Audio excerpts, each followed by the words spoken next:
नमस्कार, मैं हूं संदीप चौधरी। समाजवादी पार्टी में सुलह के बजाय कलह और बढ़ गई है।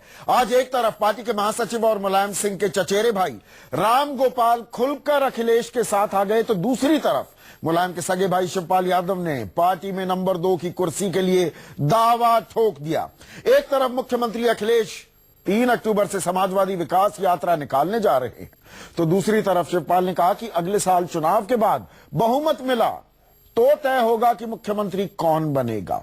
बेटे और भाई की जंग में मुलायम किसके साथ है, ये अभी साफ नहीं हो पाया है। और इस बीच मुलायम दिल्ली से लखनऊ पहुंचे तो शिवपाल से तो मिले, लेकिन अखिलेश से मुलाकात नहीं हो पाई है। तमाम सवाल हैं, क्या परिवार के झगड़े को खत्म कर पाएंगे मुलायम, और अखिलेश और शिवपाल के झगड़े में किस तरफ है मुलायम, इस पर हम चर्चा करेंगे। कुछ खास मेहमान मेरे साथ जुड़ चुके हैं, लेकिन पहले सुनिए आज लखनऊ में शिवपाल यादव ने क्या कहा।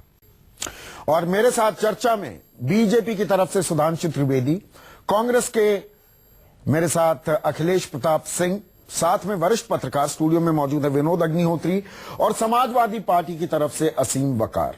असीम वकार, कल वाला शब्द फिर इस्तेमाल करूंगा, रायता फैला हुआ है। ये कलह सुलझती दिख रही है, रायता और फैल गया है।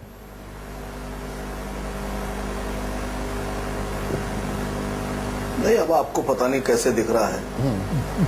माननीय प्रोफेसर साहब का भी बयान आ गया, हाँ। आदरणीय शिवपाल जी का भी बयान आ गया, हाँ।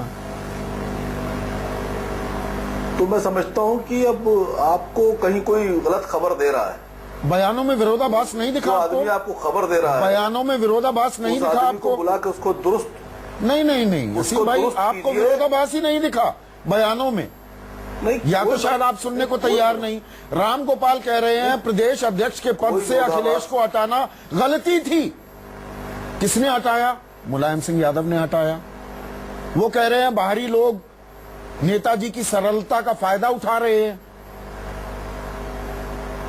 शिवपाल यादव कह रहे हैं नहीं, सबको साथ लेने की जरूरत है। इशारा सीधा अमर सिंह की तरफ है। राम गोपाल कह रहे हैं वो पार्टी को का भट्टा बिठा रहे हैं। शिवपाल यादव कह रहे हैं नहीं, सबको साथ लेने की जरूरत है। आप कह रहे हैं दोनों एक सुर में सुर मिला रहे हैं। नहीं, देखिए, सबने एक बात कही है कि माननीय नेताजी का फैसला आखिरी होता है। माननीय मुख्यमंत्री जी ने भी ये बात कही है, माननीय आदरणीय हमारे नेता प्रोफेसर साहब ने भी ये बात कही है, आदरणीय शिवपाल जी ने भी यही बात कही है कि सबके नेता माननीय नेताजी हैं। और हकीकत है, पूरी पार्टी के नेता माननीय नेताजी हैं। आपका मुख्यमंत्री हर समाजवादी के नेता माननीय नेताजी हैं। मुख्यमंत्री का चेहरा कौन है आने वाले चुनाव में?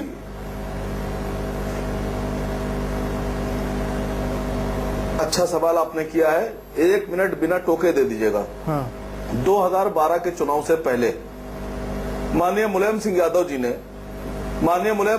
जी ने आदरणीय अखिलेश यादव जी पर पूरा भरोसा जताया था और उनको उत्तर प्रदेश में क्रांति रथ की कमान सौंप कर कहा था कि जाओ मायावती के भ्रष्टाचार के खिलाफ जनता की आवाज बनकर उठो। और माननीय मुख्यमंत्री जी ने 4000 किलोमीटर से ज्यादा का सफर आवाम भी थे उसमें, आवाम के लिए, आप भी उसमें शरीक थे, मैंने भी कवर की थी, और उन्होंने आवाम की आवाज उठाई थी। हाँ। सुनिए सर, मैं भी था। हाँ। मैं भी था, बिल्कुल मैं भी था। हाँ। मैं भी था। मैंने भी माननीय मुख्यमंत्री जी के कदम से कदम मिलाया। तो आज शिवपाल कह रहे हैं कि बहुमत मिला तब तय होगा मुख्यमंत्री कौन होगा। अखिलेश यादव के मुख्यमंत्री पद के उम्मीदवारी पर ही सवाल उठा दिए। आप कह रहे हैं रायता फैल नहीं रहा, कलह नहीं है, सुलह हो गई। सर फिर मैंने आपसे कह दिया कि नहीं, आप सुन गलत तरीके से रहे हैं। अच्छा। अगर आप सही तरीके से सुनिए तो मैं समझता हूं कि सारे विरोधाभास जो आपके सुनने में आ रहे हैं वो दूर हो जाएंगे और आपको सही और सच्ची बातें समझ में आएंगी। विनोद, विरोधाभास नहीं दिख रहा है। माननीय नेताजी ने 2012 वकार साहब से मैं और ज्यादा आगे सवाल, आवाम ने उनको यादवों की लड़ाई में ये ना फंस जाए, मैं और ज्यादा सवाल पूछना चाहूंगा। असीम वकार साहब की बात में विरोधाभास है। 2017 में वो मतलब सबसे बड़ी बात है, वो माननीय आदरणीय परमादरणीय लगा करके वो सबको बैलेंस करने की कोशिश कर रहे हैं। ये तो उनकी दिक्कत है, पार्टी प्रवक्ता है। लेकिन विरोधाभास अभी जिस तरह से आप दिखा रहे थे साहब, नहीं, राम गोपाल जी जो है बोल रहे थे, शिवपाल जी बोल रहे थे, तो निश्चित रूप से आपने जो क्रमवार दिखाया आपको बुरा लग रहा है तो आप गालियां बकना शुरू कर दिए। मैं मना कब कर रहा हूं? असीम भाई, अरे असीम मेरा भाई, तरीका कैसे ये ना है कि हो? मैं आपसे भी आपको भी माननीय आदरणीय कहूंगा। नहीं, बात क्या है? मैंने दुनिया में पहला आदमी देखा है, मैंने दुनिया में पहला आदमी देखा है जिसको एहतराम और इज्जत के अल्फाजों से बुराई लग रही है। आप पहले शख्स ऐसे होंगे जिसको एहतराम के अल्फाजों से बुरा लग रहा है।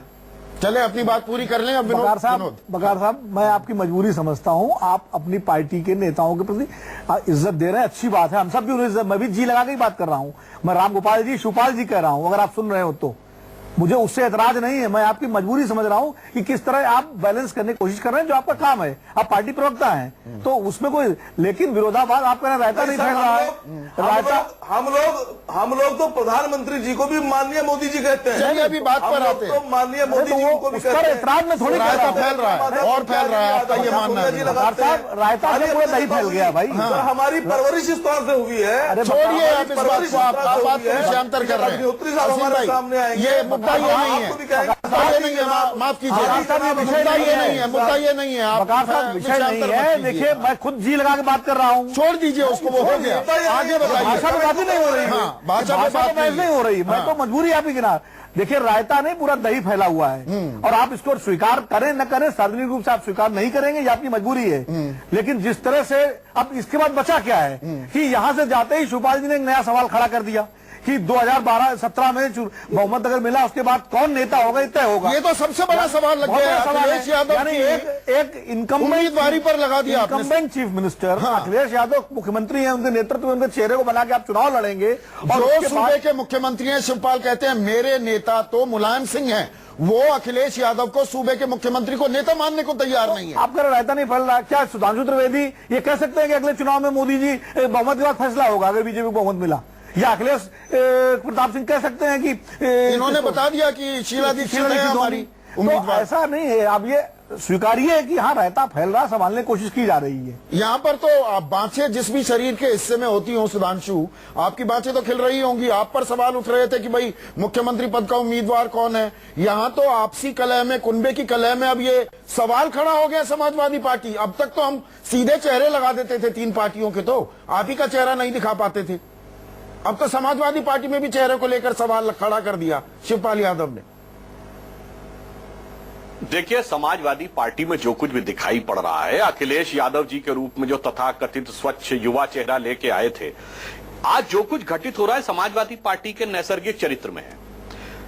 मुलायम सिंह जी जब पहली बार मुख्यमंत्री बने थे तो वो किसी वर्ग जाति के नेता नहीं थे, वो धरती पुत्र थे, मगर खुद अपने को संकुचित किया, एक वर्ग के नेता बने, फिर और संकुचित किया, एक जाति के नेता बने। और जाति में भी जब असली पावर देने की बात आई तो सिर्फ परिवार, मैं, मेरा भाई, मेरा दूसरा भाई, बेटा, मेरी बहू, भतीजा। और आज हालत यह आ गई है कि परिवार के अंदर उन्हें तय करना है कि वो भाई के नेता हैं कि बेटे के नेता हैं, और अगर भाई के भी नेता हैं तो किस भाई के नेता हैं। ये तो एक क्रमिक ह्रास जो समाजवादी पार्टी में है वो दिखाई पड़ रहा है। जहां तक भाजपा का संबंध है, यह पूर्णतः उनका अंदरूनी मामला है। इस किसी भी प्रकार के ड्रामे से कोई प्रभाव नहीं पड़ने वाला है। प्रदेश की जनता ने समाजवादी पार्टी के कुशासन के संतरास से मुक्ति का मन बना लिया है और वह भारतीय जनता पार्टी की तरफ आशा भरी निगाहों से देख रही है। इसीलिए जब सत्ता जाने लगती है तो अंतिम समय में जिस प्रकार का संघर्ष होता था सामंती काल में, राजशाही के काल में, वैसा ही दिखाई पड़ रहा है। अखिलेश बाबू मुझे ये समझाइए, कल तक चर्चा ये भी थी कि कहीं ये अखिलेश की छवि चमकाने की कोशिश तो नहीं, लेकिन ये बात तो कुछ आगे बढ़ गई है। ये अब सिर्फ छवि चमकाने वाला खेल तो नहीं, ये good cop bad cop routine तो नहीं हो रहा है। ये तो अब कुनबे की कलह है, साफ सीधी। थोड़ा सा समय दीजिएगा। देखिए पहले मैं यूपी के तीनों राजनीतिक दलों का चित्रण करते हुए इसका व्याख्या करता हूं। एक हाथी है, देख ही रहे हैं किस तरह से लुट है। एक कमल है, माननीय मोदी का किस तरह से झूठ हो चुका है, गले की हड्डी बताते हैं अच्छे दिनों को लेकर के, और पंचर साइकिल तो किस तरह से टूट चुकी है ये दिख रहा है। और हाथ कहीं है ही नहीं। ये अंदरूनी मामला हो सकता है। चौथा भी तो बता दीजिए। चूंकि सत्ता में है, चूंकि सत्ता में है इसलिए इस पे प्रतिक्रिया बनती है। सरकार का कामकाज रुक चुका है, सरकार नाम की चीज स्थिर हो चुकी है, न्यूज़ 24 में इसलिए पब्लिक कंसर्न आ गया, हम उस पर अपना वक्तव्य दे रहे हैं। सबको ये कह रहा समाजवादी पार्टी का कि जो माननीय नेताजी कहेंगे वो सिरोधार्य है, सर्वमान्य है, लेकिन साथ में ये भी बता दे रहा है कि हम क्या चाहते हैं। जैसे आज और मामला पेचीदा हो गया, अब कल तक मुख्यमंत्री के दावेदार थे, आज एक वरिष्ठ नेता बता रहे हैं कि चुनाव परिणाम के बाद तय होगा। तो जो चीजों का कल से लग रहा था कि नेताजी के ऊपर है, उनके निर्देश आदेश को सब लोग मान करके सब ठीक हो जाएगा, वो आज की घटनाक्रमों से कुछ और जो आप रायता दही सब तो मुलायम सिंह के हाथों से भी बात निकलती दिख रही है क्या अखिलेश यादव? क्या अखिलेश प्रताप सिंह आप ये कह रहे हैं? उनका नहीं, देखिए अल्टीमेट उन्हीं लोगों को तय करना है, वो लोग जाने। हम तो ये कह रहे हैं कि सरकार रुक चुकी है, सरकार नाम की चीज एक तरह से फ्रीज हो चुकी है। वो जो पब्लिक का कंसर्न है, तमाम महामारियां हैं, विकास के काम हैं, बिजली नहीं आ रही है, जो रोजमर्रा के काम होते हैं प्रशासन स्तर पे, शासन स्तर पे, हर किसी का ध्यान शासन से हट करके अन्यत्र चला गया है। ये प्रदेश हित में सरकार अब नहीं रही। जल्द से जल्द अगर चुनाव हो तो ज्यादा बेहतर है, क्योंकि सब लोग तीनों दल यहाँ पे एक दूसरे पे अंतरकलह में जिस तरह से जूझ रहे हैं, सरकार ठप हो रही है। पर मुझे एक चीज बताइए, किसानों से लड़ाई लड़ रही है, फर्क इतना है। असीम वकार मुझे ये बताइए कि कल भी दिल्ली बुलाया था मुख्यमंत्री अखिलेश यादव को मुलायम सिंह ने बातचीत के लिए, वो नहीं गए। आज खुद मुलायम सिंह लखनऊ पहुंच गए हैं, लेकिन उनकी शिवपाल यादव से तो मुलाकात हो गई, मुख्यमंत्री अखिलेश यादव से अभी तक मुलाकात नहीं हो पाई है। इस पर थोड़ी रोशनी डालेंगे आप?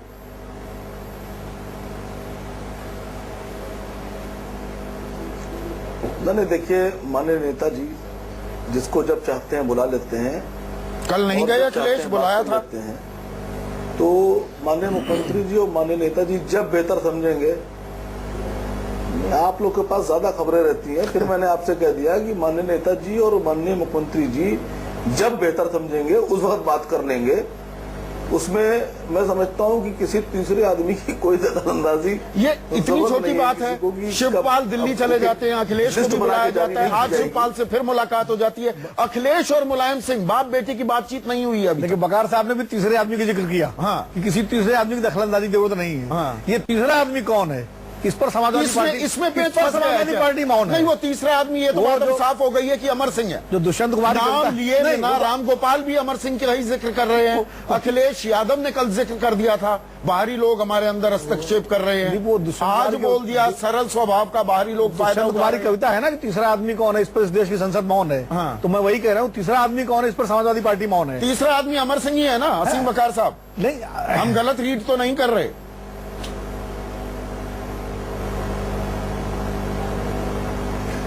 देखिए माननीय मुख्यमंत्री जी ने भी और माननीय आदरणीय प्रोफेसर साहब ने भी ये बात कह दी। हाँ। और उन्होंने नाम इसलिए नहीं लिया है कि उन्होंने आप लोगों का सबका आईक्यू टेस्ट कर लिया। तो आईक्यू मेरा ठीक है कि हिसाब से फैसला करते रहिए। आईक्यू मेरा ठीक है कि मैं बेहतर वक्त आएगा उस वक्त नाम दिया जाएगा। मैं थोड़ा मंद बुद्धि हूँ या मेरी आईक्यू ठीक है? अमर सिंह है ना जिसका जिक्र कर रहे हैं। तो आईक्यू पूरे मीडिया का ही। मैंने आपसे कहा कि जब सही समय आएगा तो उस वक्त नाम भी आ जाएगा। उस वक्त नाम भी आ जाएगा, पर नाम तो लिया जा रहा है। सुधांशु त्रिवेदी, नाम तो लिया जा रहा है पर सीधे बोला नहीं जा रहा है। ये बात थोड़ी अजीब लग रही है। इस पूरी कुनबे की कलह में कहीं कुछ और एक चाबी भी फंसी हुई है क्या, जिसका जिक्र खुलकर नहीं हो पा रहा है? देखिए, मैं कहना चाहूंगा जैसे त्रिवेणी में गंगा जमुना के साथ सरस्वती अदृश्य रहती है, तो तीसरे को अदृश्य ही रहने दीजिए। समझने वाले समझ रहे हैं, ना समझे वो अनाड़ी है। तो मतलब ये सिर्फ कुनबे की कलह नहीं है, महत्वपूर्ण बात ये सिर्फ सरकार का झगड़ा नहीं है, समस्या बात कुछ और है। नहीं, मेरी बात तो सुनिए ना। हाँ। मेरी बात तो सुनिए। हाँ। अभी क्या बोला शिवपाल जी ने कि 2012 में भी मुझे हटाकर इनको अध्यक्ष बना दिया गया था। 2012 में तो तीसरा आदमी नहीं था। इसका मतलब कहीं न कहीं जो नींव है उसमें कुछ समस्या थी। अब आप किसी के ऊपर भी दोष डालने का प्रयास करें। मैं एक वाक्य में कहना चाहूंगा, सपा जब जब उत्तर प्रदेश में सत्ता में आती है तो कानून व्यवस्था की समस्या खड़ी हो जाती है, लॉ एंड ऑर्डर की। अब ऐसा लग रहा है कि लॉ एंड ऑर्डर की प्रॉब्लम परिवार के अंदर खड़ी हो गई है, यानी मुलायम सिंह जी के परिवार के अंदर कानून व्यवस्था की समस्या उत्पन्न हो गई है। हाँ, तो ऐसे में मुझे एक चीज बताइए अखिलेश बाबू कि अखिलेश यादव 3 अक्टूबर को अपनी क्रांति यात्रा, विकास से विजय यात्रा निकालेंगे। प्रदेश अध्यक्ष तो अभी शिवपाल यादव हैं, तो प्रदेश अध्यक्ष का अख्तियार होता है यात्रा निकालना। तो ये पेंच पर पेंच, ये जलेबी नहीं इमरती बनती जा रही है पूरी कहानी। मैंने आपको कहा कि सबको आशा थी कि आज ये कुछ सुधार के तरफ जाएगा, लेकिन आज के घटनाक्रम और पेचीदा हो गए हैं। और ये जितना पेचीदा होता जा रहा, यूपी की पॉलिटिक्स, जो इलेक्टोरल पॉलिटिक्स है, जो आने वाला चुनाव है, वो भी रीअलाइनमेंट शुरू हो जाएंगे थोड़े दिनों के अंदर ही, क्योंकि अभी कुछ और था, कुछ और सोच के था, आप तो अब संभावना कुछ और नहीं हो तलाश रहा रहे। है। तो वो आप तो संभावना पूरा जो नहीं तलाश समीकरण रहे है या जो, हाँ अखिलेश बाबू, आप तो संभावनाएं नहीं तलाश रहे कि अब थोड़ा समाजवादी नहीं, पार्टी हम सत्ता की बात नहीं, हमने इलेक्टोरल,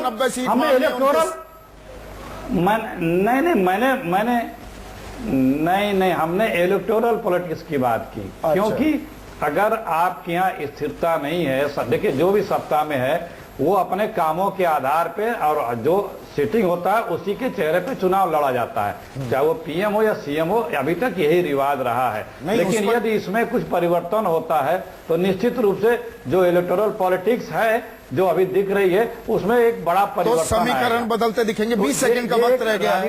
माफी से अखिलेश बाबू, एक कंक्लूडिंग कमेंट। विनोद, कल संसदीय दल की बैठक हो सकती है ऐसा बताया जा रहा है, अभी उसके बारे में भी औपचारिक ऐसी कोई घोषणा नहीं हुई है, कुछ राह निकलती दिख रही है आपको? नहीं, देखिए लड़ाई जो है इस बात की है कि बॉस कौन है अल्टीमेटली, जो है किसकी चलेगी, अखिलेश की या नेताजी की। मैं बात वो कर रहा हूं, शिवपाल नहीं, शिवपाल तो नेताजी के बाद हैं। जिस वक्त अखिलेश ने शिवपाल के विभाग ले लिए, आलम ये तो नहीं हो जाएगा नेताजी कहें कि अब तुम झगड़ ही रहे हो तो मैं ही वापस कूद जाता हूं मैदान। ये तो अंतिम मतलब एक रास्ता है, विकल्प है, जो बार बार समाजवादी पार्टी के बीच से उठ भी रहा है कि नेताजी स्वयं कमान संभाल ले तो सारा झगड़ा खत्म हो जाए। लेकिन लड़ाई ये है कि जब अखिलेश के नाम पर चुनाव लड़ने जा रहे हैं तो who will be the boss.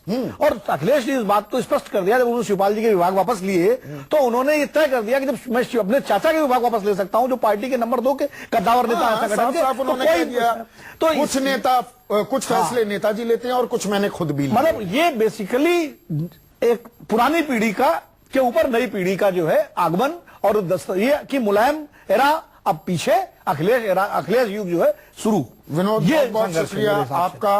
Akhilesh बाबू, सुधांशु कुछ कहना चाह रहे थे पर वक्त पूरा खत्म हो गया है। असीम अकार साहब, आप सभी का बहुत बहुत शुक्रिया। कुनबे में कुलह जारी है, रास्ता निकलता है या नहीं, इस पर हमारी निगाह बनी रहेगी। आज सबसे बड़ा सवाल में बस इतना ही।